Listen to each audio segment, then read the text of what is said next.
বছর ঘুরে আবারও শুরু হতে যাচ্ছে মুসলিমদের সিয়াম সাধনার মাস পবিত্র রমজান মাস। ইতোমধ্যে বিভিন্ন দেশের রোজা শুরুর সম্ভাব্য দিন তারিখ প্রকাশিত হয়েছে। এর মধ্যে সৌদি আরবে রমজান মাস শুরু হতে পারে আগামীকাল বুধবার অথবা বৃহস্পতিবার। চাঁদ দেখার ওপর বিষয়টি নির্ভর করছে।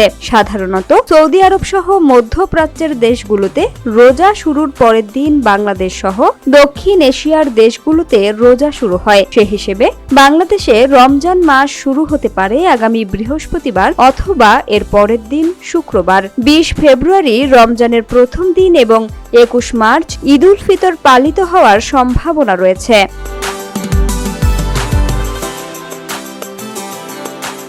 বাংলাদেশ ও ভারতে ঐতিহ্যগতভাবে চাঁদ দেখার উপর ভিত্তি করে রমজান শুরুর ঘোষণা দেয়া হয়।